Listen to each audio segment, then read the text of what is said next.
L'ancien chef de RFI, Robert Navarro. Mais avant tout, il faut signaler l'offensive diplomatique du président Cheikh Tidiane Thiam à l'international. Après le sondage du 4 août dernier, un nouveau sondage est fait par Messina Group du 13 août au 19 septembre 2025 avec tous les candidats. Au premier tour déjà, nous avons le président du RHGP avec 38%.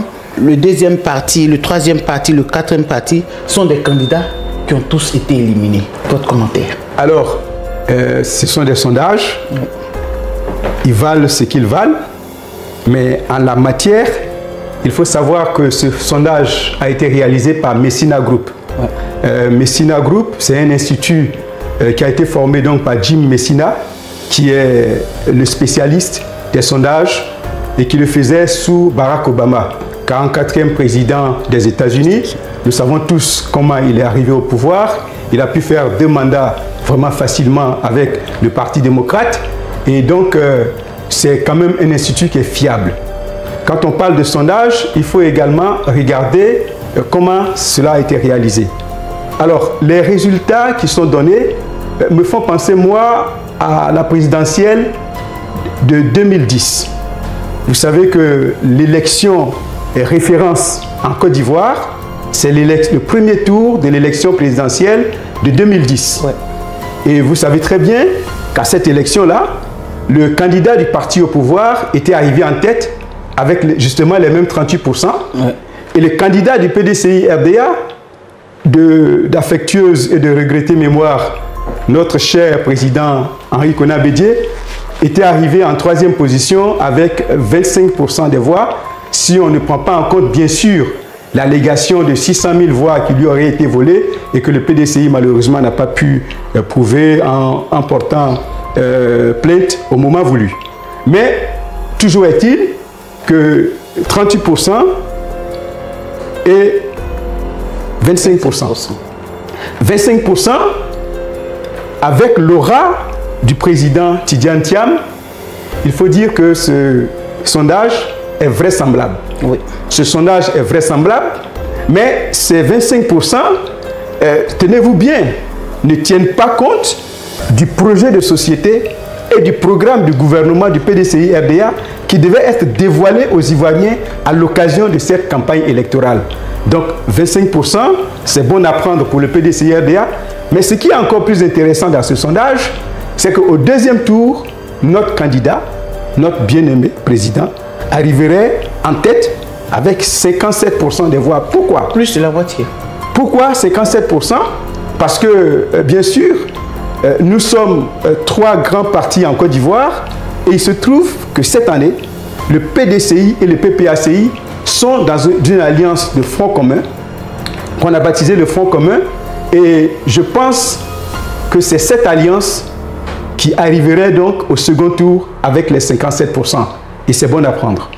Oui, la question qui me taraude l'esprit, c'est est-ce que ce n'est pas ce sondage qui a fait l'annulation du 2e et du 3e qui ne sont pas retenus sur la liste des candidats? Je ne suis pas dans le secret des dieux, je ne suis pas au Conseil constitutionnel qui a eu le dernier mot pour retenir les candidats.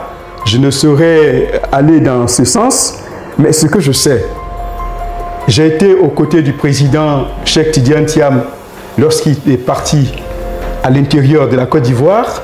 J'ai été à ses côtés à Man, à Diokwe, à Dabou, à Aboisseau et un peu partout. À Soubré. À Soubré. Et vous savez, tout l'engouement qui a été soulevé par les déplacements du président Cheikh Tidiane Thiam à l'intérieur. Quand vous voyez cet engouement également au niveau de la diaspora, ce qui se passe en France, ce qui se passe aux États-Unis où il est, vous savez que le président Cheikh Tidiane Thiam, c'est la nouvelle espérance de la Côte d'Ivoire. Alors, on va à une compétition électorale avec son aura. Parce qu'une élection présidentielle, c'est un candidat face à son peuple.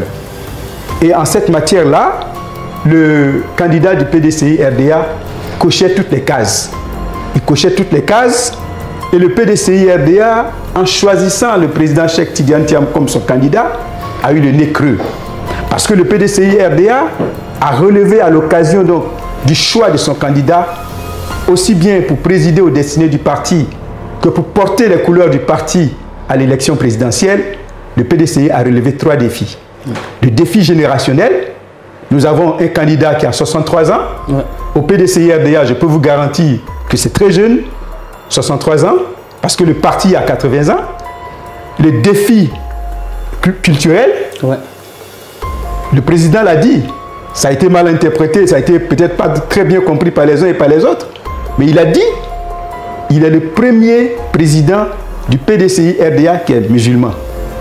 Défi sociologique, enfant de la famille Houphouët-Boigny, issu d'un métissage, issu d'un brassage. C'est ce que le président Félix Houphouët-Boigny a toujours souhaité pour la Côte d'Ivoire. Et le PDCI RDA a donc fait ce saut sociologique pour nous donner un candidat sur lequel il n'y a rien à dire. C'est justement parce qu'il n'y a rien à dire sur ce candidat que vous voyez tout ce que vous voyez là. Et notre candidat, il fait peur, mais que tous ceux qui ont peur de notre candidat se rassurent. Il sera le prochain président de la Côte d'Ivoire. Monsieur le ministre, on remarque aussi que ce sondage-là ne fait pas de visibilité à tous les candidats retenus dits de plan B. Au PDCI RDA, nous avons dit que nous n'avons pas de plan B, nous n'avons pas de plan C, nous n'avons pas de plan D, nous n'avons pas de plan Z. Donc, s'il y a un plan B, ça ne nous concerne pas. S'il y a des candidats qui se disent candidats de plan B, ce n'est pas des candidats du PDCI RDA. Le seul candidat investi par le PDCI RDA, c'est le candidat Cheikh Tidiane Thiam. Mais je vous disais tout à l'heure, une élection présidentielle, c'est un homme face à son peuple. Et cette légitimité-là, elle ne se décrète pas parce qu'on veut forcément être candidat. Non, on ne va pas à cette élection en disant oui, je vais boucher un trou parce qu'au PDCI, le candidat va avoir des problèmes, donc il faut qu'on me choisisse. Non. Vous devez avoir un vécu avec les populations, vous devez avoir un vécu avec les militants et vous devez inspirer confiance aux Ivoiriens à travers votre parcours, à travers ce que vous avez comme fusion avec le peuple. C'est de cela qu'il s'agit. Et donc, bon, vous parlez de visibilité, bon, vous êtes... je ne dirais pas cela, je dirais sûrement que, bon, on regarde dans les sondages qu'ils ont des résultats insignifiants, mais qu'ils fassent attention. Parce que quand vous voulez forcément être candidat, parce que vous voulez être candidat, on en a vu hein, en Côte d'Ivoire ici. Oui, mais j'ai envie de demander, est-ce que des gens qui ont 1% ne peuvent pas demander à celui qui a 25%, 35% de remplir sur 1%? Comment est-ce possible? Non. Parce que des gens sont en train de dire sur les réseaux, oui, que tous les militants doivent... Mais non, mais le PDCI a un seul candidat. Non, le PDCI a un seul candidat